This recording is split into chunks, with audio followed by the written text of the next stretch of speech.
새벽 5시도 되기 전 현관문이 거칠게 열렸습니다. 잠결을 털어내지도 못한 내 앞에 장모가 서 있었습니다. 눈은 벌겋게 충혈돼 있었고 코끝은 벌렁거렸습니다. 하지만 그 모든 것보다 먼저 들려온 건 인간이라면 매뱉기 어려운 한 문장이었습니다. 내 어머니 곧 죽는다며?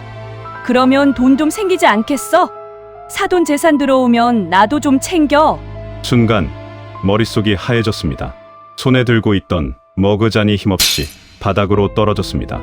깨지는 소리가 방 안을 울렸지만 그보다 더 날카롭게 울린 건 내 심장 쪽에서 파열되듯 터져나온 감정이었습니다. 찬물이 바닥에 번지는 모양이 마치 내 안에서 무언가 흘러내리는 것 같았습니다. 장모는 내가 놀란 것도 모른 채 계속 떠들었습니다. 너도 이제 숨 좀 돌릴 거 아니야. 돈 생기면 나도 챙기는 게 맞지. 가족끼리 서로 도와야지. 가족? 그 말이 가장 비수처럼 꽂혔습니다. 10년 전 새벽 4시 트럭 시동을 거는 소리가 주택가의 정적을 깨뜨렸습니다. 10년째 반복되는 이 시간, 저는 어둠 속에서 하루를 시작했습니다. 물류 회사 사장, 겉으로 보기엔 그럴듯했지만 실상은 직원 셋에 지게차 하나, 낡은 사무실 한 칸이 전부였습니다. 그래도 이 작은 공간은 제가 10년을 버텨 일군 것이었습니다. 10년 전 아버지가 갑작스레 세상을 떠난 그날부터 저는 버티는 사람이 되었습니다. 28배 나이에 가장이 된다는 건 꿈을 접는다는 뜻이었습니다. 어머니의 떨리는 손을 잡고 빈소를 나서던 그날 밤, 저는 결심했습니다. 우리 집은 내가 지킨다. 새벽 배송, 밤늦은 하역 작업, 갈라진 손바닥과 만성적인 허리 통증. 그렇게 10년을 버텼습니다. 제가 멈추면 이 집이 무너질 것 같았습니다. 그 무렵 그녀를 만났습니다. 지인의 소개로 만난 그녀는 제 삶에 처음으로 온기를 불어넣었습니다. 힘든 날이면 조용히 커피 한 잔을 건네며 말했습니다. 오늘도 고생 많았어요. 조금만 더 버텨요. 그 한마디가 하루를 버티게 했습니다. 저는 처음으로 가정이라는 것을 꿈꾸었습니다.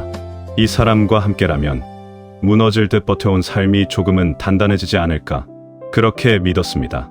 결혼식은 소박했지만 따뜻했습니다.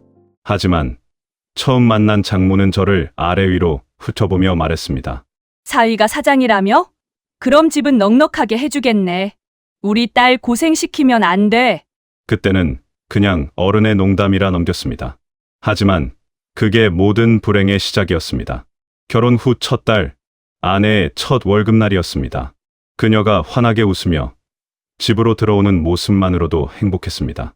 하지만 그녀가 건네는 봉투를 장모가 가져가는 걸 보게 됐습니다. 어머니가 요즘 힘들어서 잠깐만 도와드리자.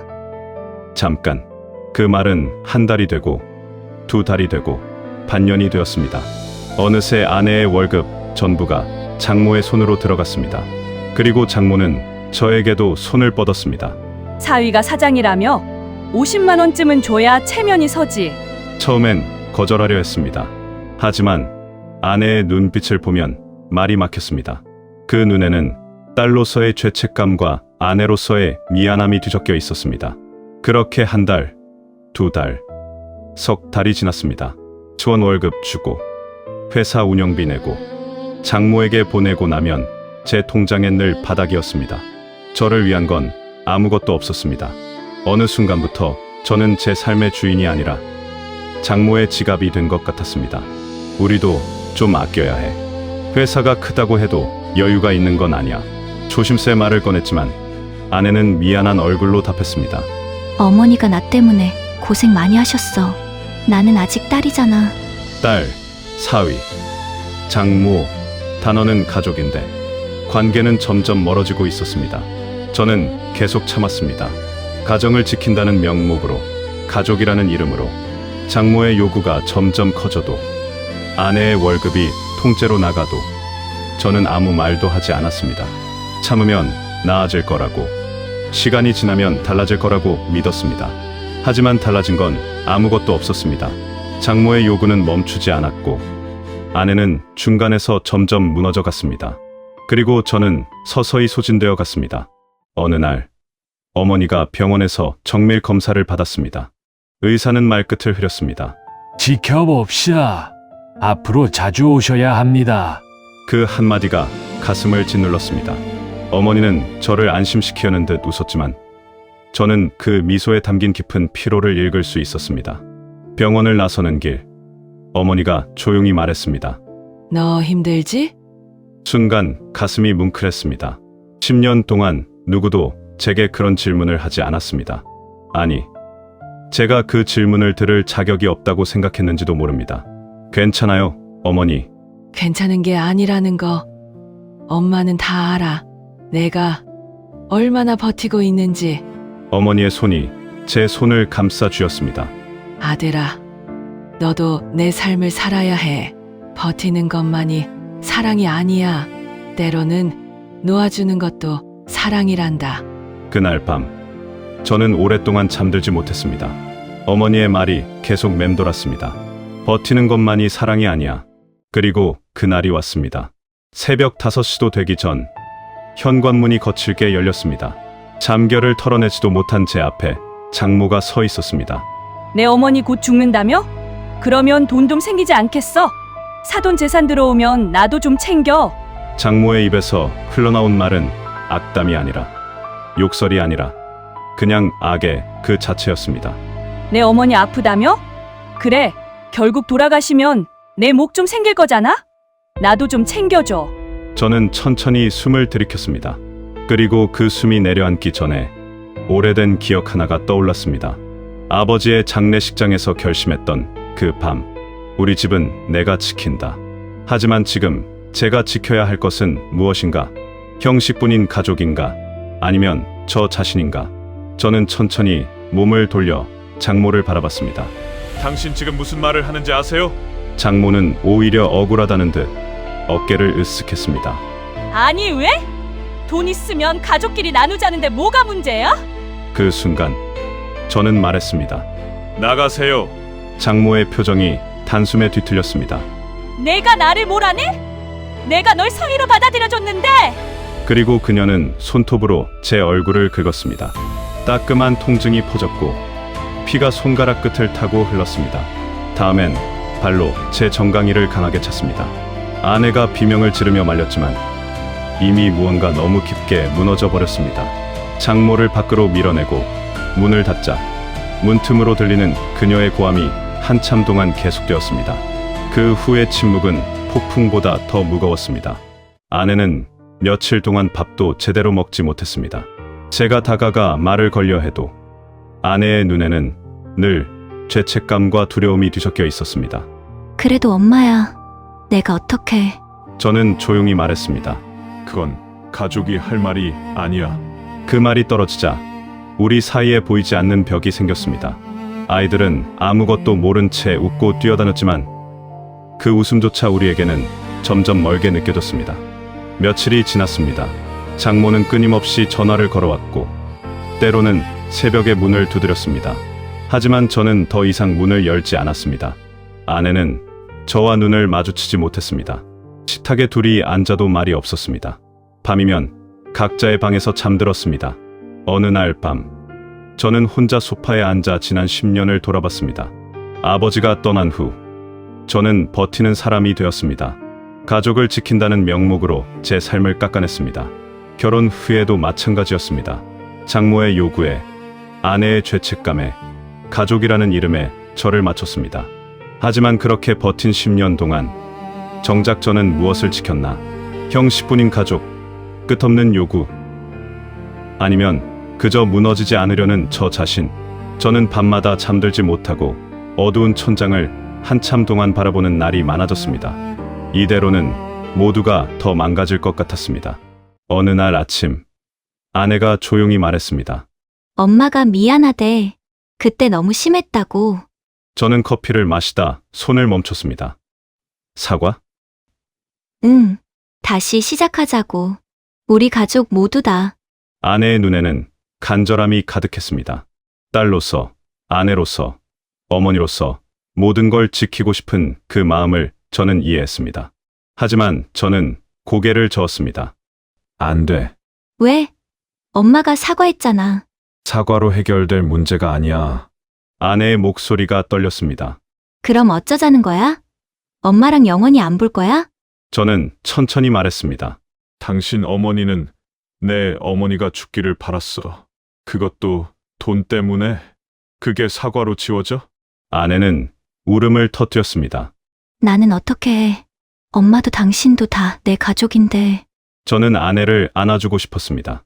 하지만 그럴 수 없었습니다. 제가 무너지면 이 상황은 영원히 반복될 것 같았습니다. 당신이 선택해야 해요. 가족이라는 이름으로 나를 계속 깎아낼 건지, 아니면 진짜 가정을 만들 건지. 그날 밤, 아내는 짐을 싸서 친정으로 돌아갔습니다. 아이들은 엄마를 찾으며 울었고, 저는 그 울음소리를 들으며 혼자 남겨진 집 안을 걸었습니다. 며칠 후, 어머니를 찾아갔습니다. 병실 침대에 누워 계신 어머니는 여전히 저를 안심시키려는 미소를 짓고 계셨습니다. 아들아, 무슨 일 있니?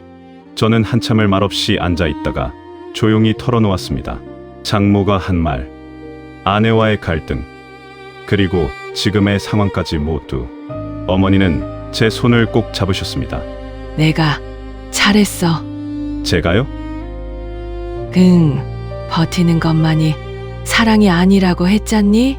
너도 내 삶을 살아야 해. 어머니의 눈에 눈물이 고였습니다. 엄마는 내가 행복했으면 좋겠어. 누군가를 위해 무너지는 게 아니라 너를 지키면서 사랑하는 사람이 되길 바래. 그 말이 가슴 깊이 박혔습니다. 10년 동안 제가 버텨온 이유는 가족을 지키기 위해서였습니다. 하지만 정작 저는 무너지고 있었습니다. 가정을 지킨다는 건 모양을 유지하는 게 아니라 제가 무너지지 않는 것에서 시작된다는 걸 이제야 깨달았습니다. 집으로 돌아오는 길, 저는 조용히 결심했습니다. 더 이상 버티지 않겠다고, 더 이상 제 삶을 깎아내지 않겠다고. 그날 밤, 저는 조용히 서류함을 열었습니다. 그 안에는 변호사에게서 받아온 이혼 서류가 들어 있었습니다. 손이 떨렸지만 마음은 이상하리만큼 고요했습니다. 10년을 버텼습니다. 누군가의 요구에, 기대에, 가족이라는 이름에 제 삶을 깎아바쳤습니다. 하지만 이제는 알았습니다. 가정을 지킨다는 건 모양을 유지하는 것이 아니라 제가 무너지는 것을 막는 것에서 시작된다는 걸. 서류에 서명하고 펜을 내려놓는 순간 문이 열렸습니다. 아내였습니다. 그녀의 눈은 퉁퉁 부어 있었고 손에는 작은 가방 하나만 들려 있었습니다. 나 돌아와도 돼? 저는 서류를 바라보다가 아내를 바라봤습니다. 어머니는 엄마한테 말했어. 이제는 내 가정을 지키고 싶다고. 미안하다고. 아내가 한 걸음 다가왔습니다. 당신 말이 맞았어. 나는 딸이기 전에 아내고. 엄마야. 내가 지켜야 할 건 친정이 아니라 우리 가족이었어. 눈물이 볼을 타고 흘렀습니다. 다시 시작할 수 있을까? 저는 한참을 망설였습니다. 서류를 보고 아내를 보고 다시 서류를 봤습니다. 그리고 천천히 그 서류를 찢었습니다. 조건이 있어. 뭐든지. 다신 당신 어머니에게 내 돈을 주지 않을 거야. 우리 아이들 교육비, 우리 집 생활비가 우선이야. 아내가 고개를 끄덕였습니다. 그리고 당신이 번 돈은 당신 거야. 더 이상 누구에게도 주지 마. 알았어. 마지막으로 저는 아내의 눈을 똑바로 바라봤습니다. 이제 우리는 우리 가정을 먼저 지켜요. 친정도 시댁도 아닌 우리. 아내가 울먹이며 고개를 끄덕였습니다. 그날 밤 우리는 오랜만에 식탁에 함께 앉았습니다. 아이들은 엄마가 돌아온 것에 신나서 떠들었고 우리는 그 모습을 보며 조용히 웃었습니다. 늦은 밤 아이들이 잠든 후 저는 소파에 앉아 창밖을 바라봤습니다. 10년 전 아버지의 장례식장에서 결심했던 그 말. 우리 집은 내가 지킨다. 이제야 그 의미를 제대로 이해한 것 같습니다. 집을 지킨다는 건 모든 요구를 들어주는 게 아니라 제가 무너지지 않는 것, 가족을 사랑한다는 건 저를 희생하는 게 아니라 함께 건강하게 서 있는 것. 아내가 옆에 앉으며 조용히 말했습니다. 고마워. 나를 깨워줘서. 저는 아내의 손을 잡았습니다. 우리 이제 시작이에요. 창밖으로 새벽이 밝아오고 있었습니다. 10년 동안 버텨온 새벽이 아니라 새롭게 시작하는 새벽이었습니다. 저는 아주 천천히 숨을 내쉬며 중얼거렸습니다. 이제야 정말 내 차례가 왔다. 그 말은 결심이 아니라 삶을 다시 시작하겠다는 다짐처럼 들렸습니다.